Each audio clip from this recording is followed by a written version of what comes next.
decíamos, el capítulo 1 de Efesios resume lo que es el estar sentados en los lugares celestiales. Vamos a dar un paneíto por algunos versículos que nos van a hablar y recordamos lo que es el andar. Efesios 4.1, 4.17, 5.15 Mirta, Flor, Colosenses 1.10. 4.1 Efesios. Yo pues preso en el Señor, os ruego que andéis como es digno de la vocación con que fuiste llamado, con toda humildad y mansedumbre, soportándoos con paciencia los unos a los otros en amor, solícitos en guardar la unidad del Espíritu y el vínculo de la paz. 4.17. Esto pues digo y requiero en el Señor, que ya no andéis como los otros gentiles que andan en la vanidad de su mente. 5.15. Mirad pues con diligencia cómo andéis, y no como necios, sino como sabios. Colosenses 1.10. Para que andéis como es digno el Señor, agradándole en todo, llevando fruto en toda buena obra y creciendo en el conocimiento de Dios. Muy bien. Algunos de los tantos versículos que nos remiten a lo que es el andar nuestro aquí en la tierra, como consecuencia de nuestra posición allá en los lugares celestiales. Y vamos a la última parte, 1 Corintios 15:58, 1 Corintios 16:13, Gálatas 5:1 a Héctor, Efesios 6:11 Silvia, 6:13 Mirta, Filipenses 1:27 Flor. Vamos ahí con esos. 1 Corintios 15:58. Así que, hermanos míos, amados, estad firmes y constantes, creciendo en la obra del Señor siempre, sabiendo que vuestro trabajo en el Señor no es en vano. 16:13. Manténganse atentos y firmes en la fe, sean fuertes y valientes. Gálatas 5:1. Estad pues firmes en la libertad con que Cristo nos hizo libres y no estéis otra vez sujetos a yugo de esclavitud. 6:11. De toda la armadura de Dios para que podáis estar firmes contra las acechanzas del diablo. 6:13. Por tanto, tomad toda la armadura de Dios para que podáis resistir en el día malo y habiendo acabado todo, estar firmes. 1:27 de Filipenses.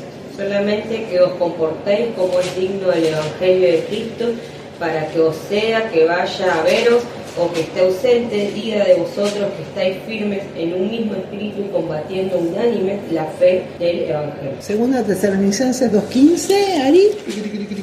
Primera Pedro 5:8 y 9, Ju. Así que, hermanos, estad firmes y retened la doctrina que habéis aprendido, sea por palabra o por carta nuestra.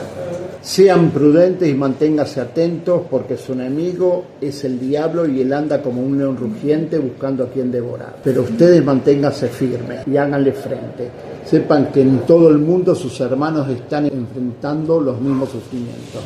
Interesante, ¿no? Que cuando habla de estar firmes en la fe, firmes ante el enemigo y firmes también en la doctrina. Cuán importante que es en este último tiempo de confusión como en el siglo I, no hay nada nuevo bajo el sol, ¿no? Que vienen tantas y tantas ideologías extrañas que se meten y permean las enseñanzas en las iglesias del Señor. Porque ya no estamos hablando de sectas afuera, estamos hablando de enseñanzas que permean desde adentro de la congregación. Entonces, si no conoces la palabra, si no conoces la doctrina de Cristo, ¿a qué vas a resistir? Bueno, yo hace poco vi en un reel en Facebook que un pastor decía que las relaciones homosexuales estaban bien, porque cualquiera que ame tiene a Dios, porque Dios es amor.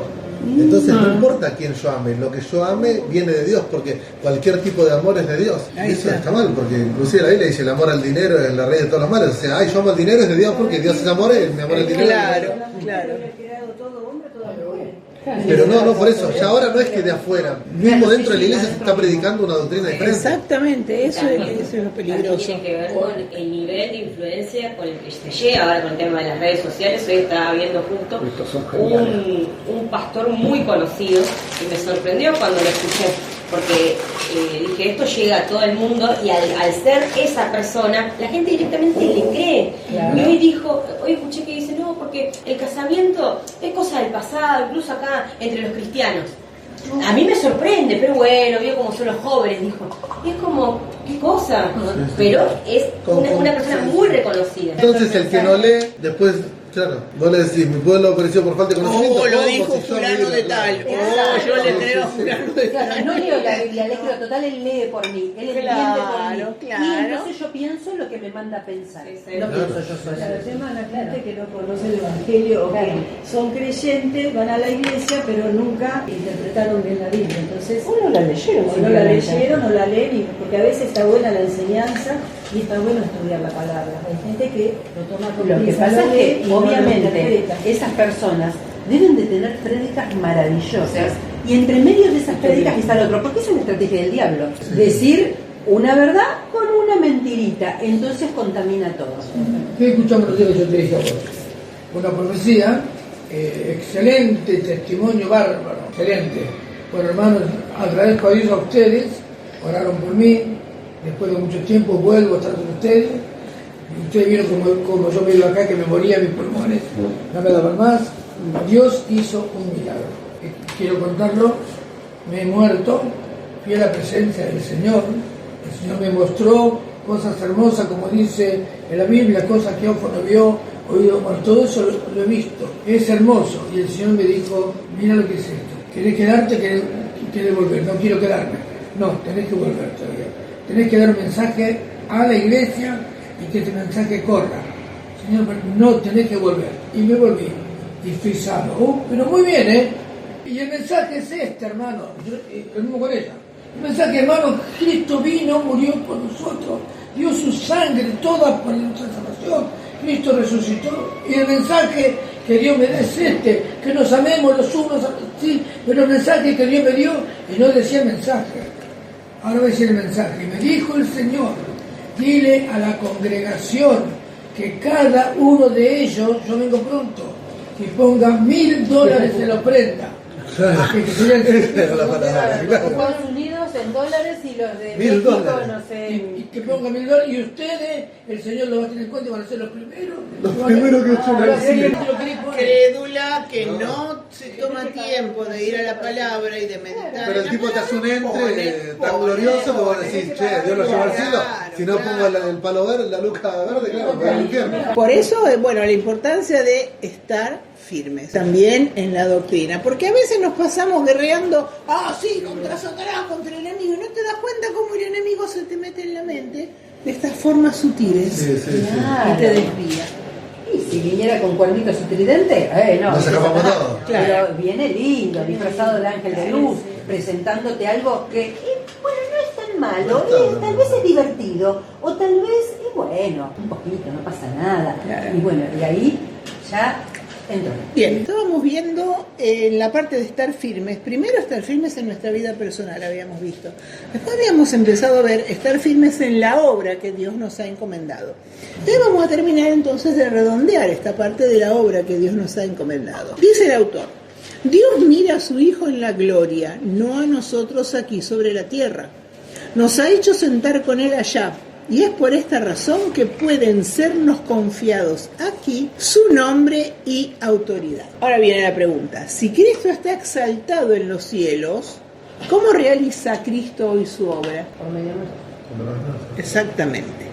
O sea que Dios eligió no usar otra manera, no usar otro medio, solo la iglesia, para completar su obra. De ahí estamos cada uno de nosotros, ¿no es Por eso cierto? somos colaboradores de Dios. Ahora, importante, ninguna obra puede ser llamada obra de Dios si Dios no está comprometido en ella. ¿Lo repito? Ninguna obra puede ser llamada obra de Dios si Dios no está comprometido en ella. O sea, entonces, para hacer la obra hay dos cosas que hay que tener en cuenta. Primero es la autorización para hacer uso del nombre, como habíamos visto el jueves pasado, el nombre de Jesús, el nombre sobre todo nombre. La autorización Dios nos la ha dado, pero el segundo punto es que estemos en condiciones de levantarnos y hacer uso de ese nombre. Las dos caras de la moneda, sí, Dios nos dio la autoridad, pero ¿estamos en condiciones de ejercerla? Si esto no se cumple en nosotros, la obra que hagamos no va a tener impacto espiritual. Vamos a hacer cosas, pero eso no va a dejar huella, no va a llevar fruto para la eternidad. Entonces viene la pregunta, ¿cómo podemos hacer una obra que impacte en lo espiritual, que tenga valor espiritual? Dos cositas. Primero pedir la guía. Primero pedir la guía. Porque uno puede tener toda la buena intención, pero si no es lo que Dios quiere. Bien, ahí vamos a ir después. Ahora, el primer requisito para hacer una obra que impacte en lo espiritual es, que ya lo dijimos también, el fruto de nuestra obediencia a Dios, primeramente. Y en segundo lugar, el fruto de una estatura espiritual ya alcanzada y mantenida. O sea, no se puede improvisar esto. Es fruto de la comunión que vas teniendo, de tus experiencias íntimas con el Señor, de tus vivencias de la palabra que se reflejan en tu vida cotidiana. Todo eso va forjando el carácter de un obrero de valor para Dios. Qué importante lo que dijiste, en la vida cotidiana, porque uno puede leer, uno puede retener, uno puede tener inteligencia, pero no sabiduría, para aplicar todo lo que es nuestra vida cotidiana. Tal cual. Vivir la palabra. Esa es la clave. Como decías la otra vez que citaste al Espíritu que decía, a Jesús conozco y sé quién es Pablo. Entonces, el autor dice, sí, conocían a Pablo, conocían al Pablo que en el nombre del Señor hacía las obras, al discípulo del Señor, la vida de Pablo, la integridad de Pablo. Y la pregunta es, ¿podrá Dios confiarse de cada uno de nosotros de esa manera? Tendríamos que llegar a eso. Y es una pregunta como para decir, delante del Señor cada uno, Señor, ¿te podés confiar de mí de esta manera? La unión con Cristo implica que somos sus representantes en este mundo. Eso desde ya. Mateo 18:18, yo esta mañana, ¿qué era lo que decía? Todo lo que atáis acá en la tierra será atado en el cielo, todo lo que atáis del cielo será atado acá en la tierra. Otra vez, no es la varita mágica, no es la frase mágica, no es el abracadabra. O sea, para atar y desatar en la tierra y que suceda lo mismo en los cielos, tenemos que tener esto, el fruto de obediencia a Dios, el fruto de la estatura espiritual ya alcanzado, y realmente la unión con Cristo que no sea una unión teórica, porque lo dice la Biblia, sino que lo vivo. Claro, sí.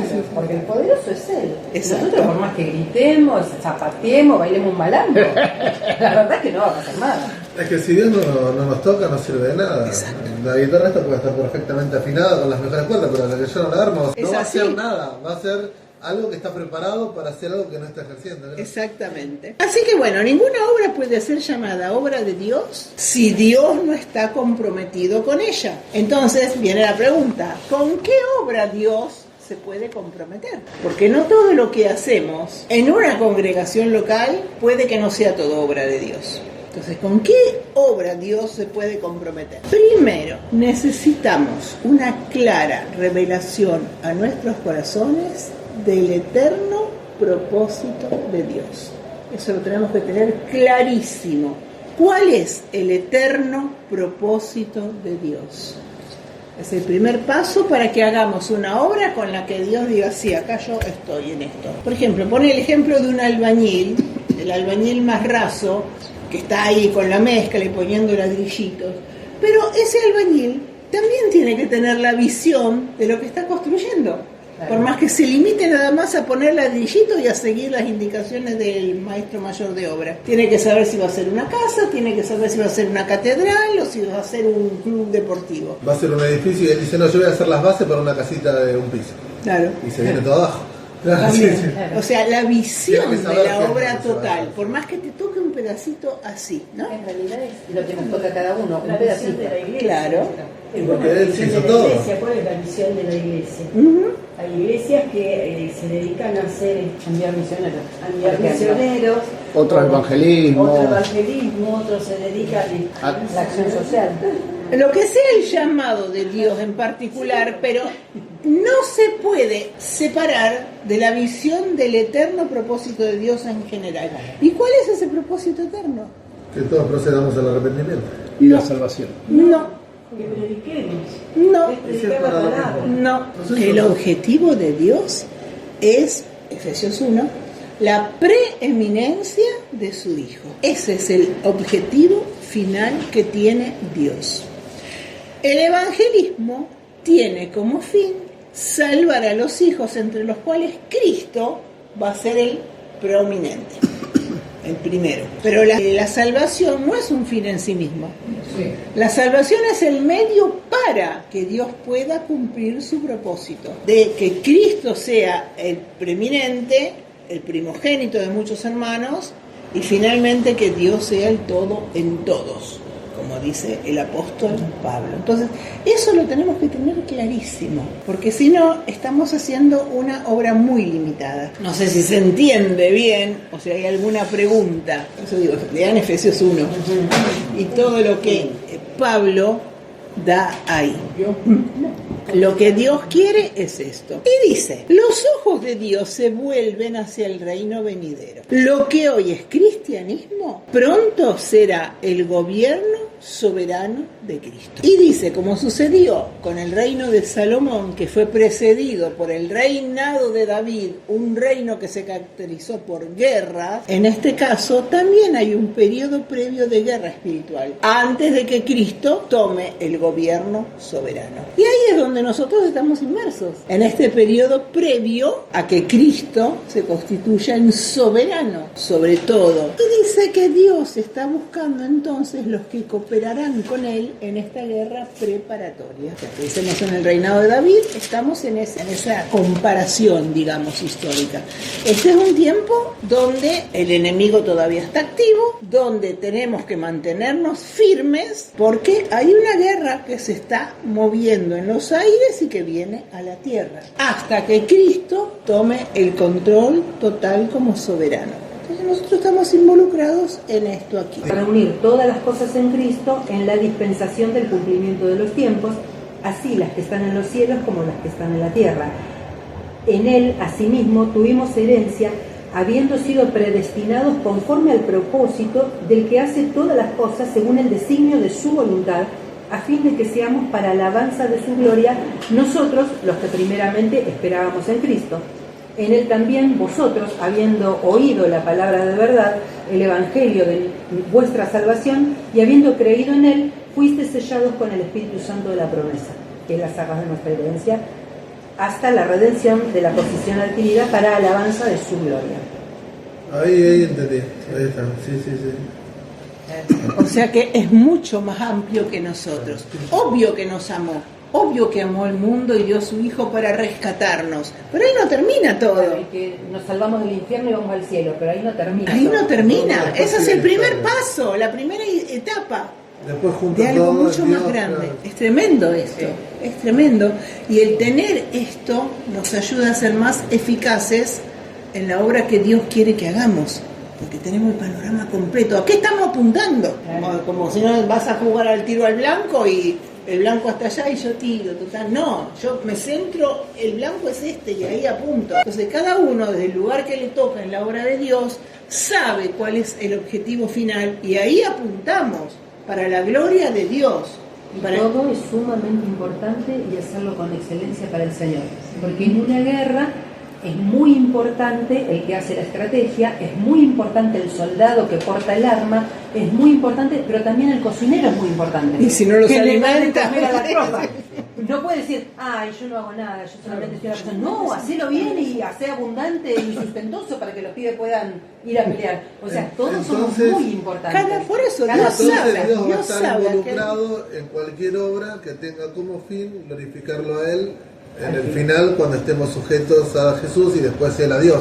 Ajá. Ahí está. Se trata, dice, de una afinidad de propósitos, de mis propósitos con los eternos propósitos de Dios.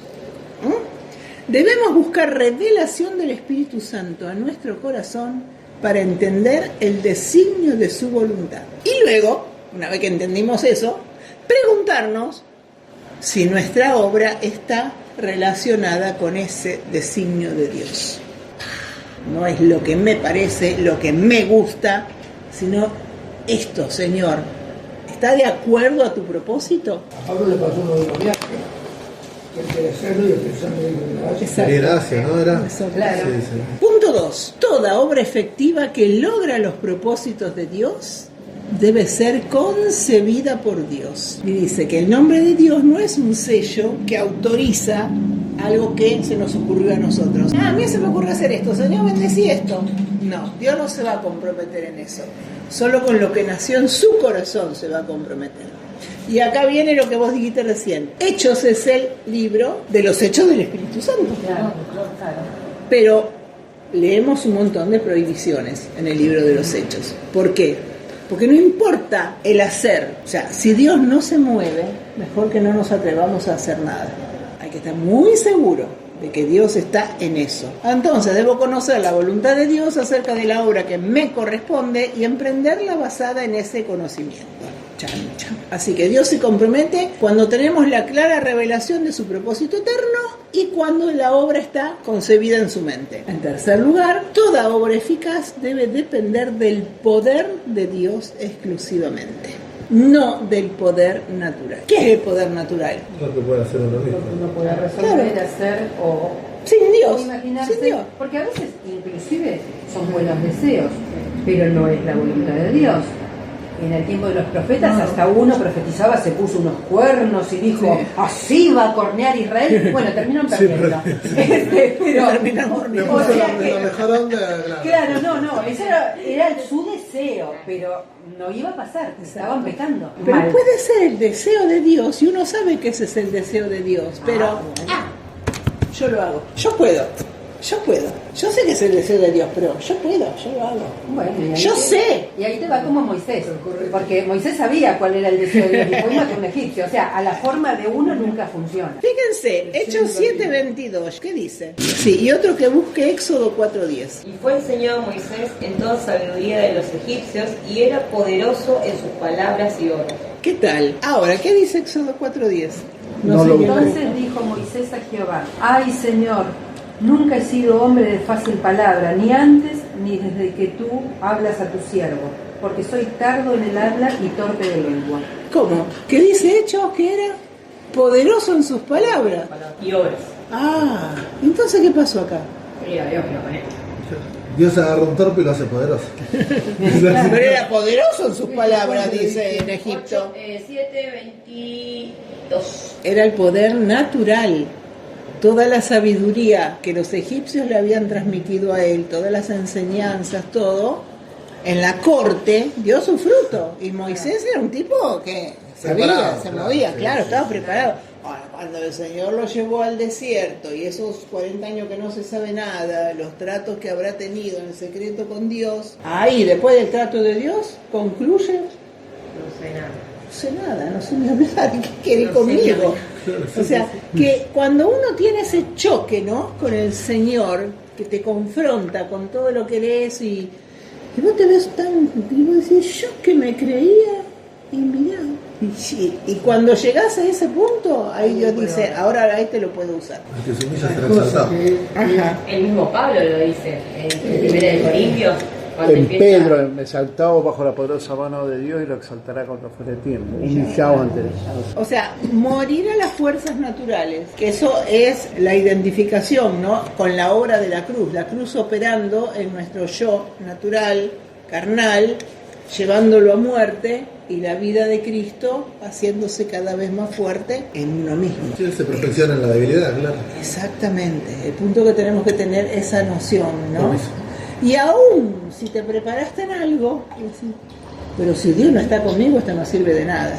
Si Dios no le pone la firma a esta obra, la obra no vale de nada. Podés hablar muy bien, pero Por eso dijo Jesús, sin mí nada podéis Tal hacer. Y cual, nada es nada, tal porque cual. no vamos a ser efectivos. o sea, el resumen es que cuando nosotros dejamos de hacer, Dios empieza a hacer. ¿Puedo contar algo? Dale. Una vez había leído que había una persona que se había tirado al agua y no sabía nadar, bueno, parece que no sé si se lo llevó la corriente o qué, y empezó a ahogarse. Entonces había un nadador profesional del otro lado mirándolo. Le decían, andá, buscalo vos porque este hombre, cualquiera no lo puede sacar Se porque ahoga. se va a ahogar, va a patalear, nos va a ahogar a todos. Vos sí sabés hacerlo. Y el tipo estaba ahí y lo miraba. Cuando este ya no pataleó más, se dio por rendir, Ahí se tiró. ahí recién lo rescató. Y entonces le dijeron que por qué había hecho eso. Y porque si Pantaleón es un rinde. diálogo. Si sigue peleando, nos íbamos a hundir los dos. Cuando él se rindió, ahí recién pude sacarlo. El que sabe lo saca. Claro, y el que sabe lo saca. Exactamente, es así con nuestra vida en Cristo, ¿no? Lo que no soporta la cruz ahora, no aguantará el fuego luego. Cuando Pablo habla de que la obra de cada uno, el fuego la probará, si hiciste madera, heno, hojarasca, eso va a ser consumido. Bueno, eso es la obra hecha en el poder natural. Si tu obra ahora no soporta pasar por la cruz y tu yo no muere, no esperes que esa obra resista el fuego en el día del Señor. Claro, porque es como decía él, a veces no estás bien. Yo escuché un testimonio de Cristín de Clario que ella estaba muy mal. Y ella decía, pero si igual yo canto y la gente recibe la presencia de Dios, dice, pero no era por mí, era por ellos. Lo hacía el Señor. La misericordia al pueblo, Claro, como al esté mal, pueblo, claro, sí. no por ella. Y entonces, claro, esa obra, gracias a Dios que se arrepintió. Y por eso la Pero- parte de la música en la iglesia es una de las más afectadas porque juega mucho el ego. Vos de repente ves que la gente está orando y llora y tú decís, como ministro. Y de repente vas pecando un poquito más y todo sigue igual. Dios no se dio cuenta que soy pecador. No soy yo, es ¿Quién él. era el ministro de adoración del cielo? Claro, por eso mismo. Claro, sí. Pero es verdad, pero hay una palabra que se ensalza en esa parte, es el humillado. Claro, sí. Porque no lo hace para Dios. Gloria a mí. Claro. Bueno, también el hecho de decir, bueno, yo te quiero servir, pero quiero que vos me digas cómo. Hace un tiempito yo estuve leyendo un libro de una persona muy preparada, CEO en Chile, de muchas empresas muy famosas en Estados Unidos, y que él servía desde ahí, decía, no, señor, yo tengo un poder adquisitivo muy alto, puedo hacer donaciones, puedo. Y un día lo llaman de recursos humanos, no queremos, saliste convocado, queremos que te llamen, queremos que vengas a dirigir Visión Mundial, que es una ONG encargada de lo que es la alimentación de los chicos en África. Tenía que mudar del país y le pagaban el 25% de lo que él ganaba. Y dice que lo habló con la esposa y en ese momento la esposa le dijo, mira, oremos. Pero yo te digo una cosa, yo prefiero tener poco dentro de la voluntad de Dios que tener todo fuera de la voluntad de Dios. Y la Sabia verdad es que- mujer. Sí, sabia mujer. La verdad es que también está dispuesta a decir, bueno, Qué yo decisión. muero, está Qué bien. decisión. Yo muero a todo lo que vos me diste, porque la verdad es que cuando uno, en mi caso, yo siempre cuando hablo de eso, siempre lo compartía con ella, digo, qué cosa, cómo Dios te permite llegar hasta un montón, prepararte un montón, pero después dice, bueno, yo ya te dejé, bueno, ahora listo, dejas todo eso de lado, ahora vos me vas a servir así, a mí así. Y como uno se sujeta a los jefes, porque está bien, uno puede tener mucho conocimiento, pero vos tenés que decir, hacer lo que el jefe te dice. Y aunque a vos no te guste, vos tenés que hacerlo como el jefe lo quiere. Porque él es el que tiene la experiencia y te va a decir cómo. El ejemplo más lindo, más grande, que dice Flor, lo tenemos con el llamado de Pablo, Saulo. Iba a Damasco, perseguía a los cristianos, se le aparece el Señor Jesús, Saulo, ¿por qué me persigue? ¿Quién eres, Señor? ¿Qué quieres que yo haga? Ve a la casa a la derecha y ahí se te dirán lo que tienes que hacer. Primero preguntó, ¿qué quiere que yo haga? Ve a la derecha y ahí se te dirán. Mandó a Ananías anda a llorar por el Señor, este hombre es de la iglesia, yo lo conozco más que vos, Ananías. Entonces tiene razón. Pero con ¿Qué respecto a lo quiere que yo dice- haga? Ahí se te dirá lo que tienes Bueno, que pero hacer. eso es más que nada estar predispuesto, pero lo que dice ella de que hay que servirlo como Dios quiere que sirvan, pensé que ibas a decir otra cosa de Pablo, porque Pablo que dice, yo soy de fariseos, criado a los pies de Gamaliel, sabía de todo. ¿A dónde lo mandan? Pablo hubiese dicho, le predico a los judíos, ¿quién mejor que yo? No, vos anda a los gentiles, que ni les importa cuánto sabes del judaísmo. Y vos, Pedro, pescador que no sabes ni hablar, anda a los judíos. Donde Dios quiere A los usarte, doctores de la... claro. Porque quiere destruir esa fuerza natural. Claro. Claro. Por más que vos digas, me preparé toda la vida para hacer esto, voy a ayudarte. Dios, no, vos no me ayudas, a mí yo te ayudo, vos anda acá. Claro, por eso él tenía como basura todo lo que había. Porque de no le eso, servía la para verdad, no nada. sabía. Todo lo que sabía del judaísmo, de repente llega y ve 400 estatuas de distintos dioses, de todo. Yo no judía jamás. ¿Qué le digo ahora de la circuncisión? Pero hijo, yo pienso esto, yo creo que cada uno de nosotros, todo lo que estamos, ¿qué es lo que no estamos? Lo que aceptamos a Cristo, todos tenemos una vocación. Si no tengo una vocación y tengo ganas, no sirve de nada. Claro. El pastor nuestro era chiquito, 6, 7 años. Venía un evangelista de la iglesia Retiración Ambú y me dice, Héctor, me llevan, me dice, Miguelito, yo te tengo que traer. Mi papá, que ellos quedaban ahí en Buñuel, el papá era diácono, en la iglesia Bernal. Bueno, Juan Carlos lo dejaba venir, me lo llevo a Miguel, ¿se me lo traes? Sí, era verano. Entonces Miguel tiene una corbatita, digo, usted sabe, y yo alto, grandote al lado de él, agachado y la... Miguelito, ¿qué vas a hacer cuando sea grande? Siempre se acuerda de esto. Cuando sea grande yo voy a ser maestro mayor de obra y pastor. Es maestro mayor de obra y es pastor. Tenía vocación. Mire, éramos casados, recién casados con ella. Con el Señor, Claro. por supuesto. Y éramos recién casados. Gracias. Con Silvia, me golpea la puerta de casa, abro la puerta, un hermano pastor, y me dice, Héctor, quiero hablar con Silvia. ¿Qué pasó? Vengo de parte del Espíritu Santo. Así nos indicamos. Me dijo, vengo de parte del Espíritu Santo. Bueno, yo, que te digo, yo hablé con el pastor Buseni y con el pastor Vladimir Ortoch. Y le dije que te necesito a vos para que vos te quedes en mi lugar, en la iglesia, porque yo tengo que salir a llevar la palabra, a ayudar. Y yo le dije, hermano, a mí el Señor no me dijo nada. Claro. A mí el Señor, si yo fuera otro, listo, pastor. A mí el Señor no me dijo nada. Vamos a orar. Y el Señor nunca me dijo nada. Sí, Héctor, anda a trabajar. Y yo no pude, porque no sentía el llamado. Y el punto 4 dice que la meta final de toda obra con la que Dios se compromete es su propia gloria, como leímos antes, Efesios 1, 6, 12 y 14, ¿no? Y después dice, cuando estamos en plena obediencia, podemos hacer uso de su nombre y todo el infierno deberá reconocer nuestro derecho a hacerlo. Cuando Dios se compromete en alguna obra, esto se manifiesta en su poder para demostrar que está en ella y que es su mismo autor. Por eso tantas obras que se empiezan y quedan por la mitad, porque Dios no estaba ahí. Dios no tenía interés. Y a veces vos ves, tenés el desafío de una obra y decís, pero ¿con qué? ¿Cómo? Pero Dios está en eso. Y mientras seas obediente, Él suple, Él pone y la obra se concreta. O sea, lo importante es eso. Y también no desanimarse, ¿no? Porque a veces es tanto el entusiasmo, bueno, vamos a iniciar esto y supongo que es de Dios. Y arranqué con esto y no funcionó. Bueno, Señor, si no funcionó es porque vos no querías, listo, me voy. Pero hay gente que se duele, que se pone mal. Y no. Lo primero es estar seguro antes de empezar que Dios te manda a empezar. No, obviamente, Te pero vas a ahorrar no. muchos chichones. Pero- Y saber claro que te vas a ahorrar, está pero enfocado pasa. en lo que decíamos, Claro. claro, en que Dios está involucrado. Si Dios está involucrado, no lo para nadie. Es lindo meternos con mi pueblo. Erró por falta de conocimiento. Pereció. Y hoy en día, Qué diferente. claro, hoy en día tenemos esto. El que quiere ignorar, porque querés ignorar. Vamos a arrancar de enero. De enero este año, bueno, voy a hacer, ¿cómo se llama? Campaña. Una campaña no se hizo porque pasó un motivo. Voy a seguir con campaña. No se hizo por motivo. Voy a hacer otra campaña. No se hizo por motivo. La última campaña tomó 4 días atrás. No se hizo por motivo. ¿Por qué insisto? Si no quiere Dios que haga campaña.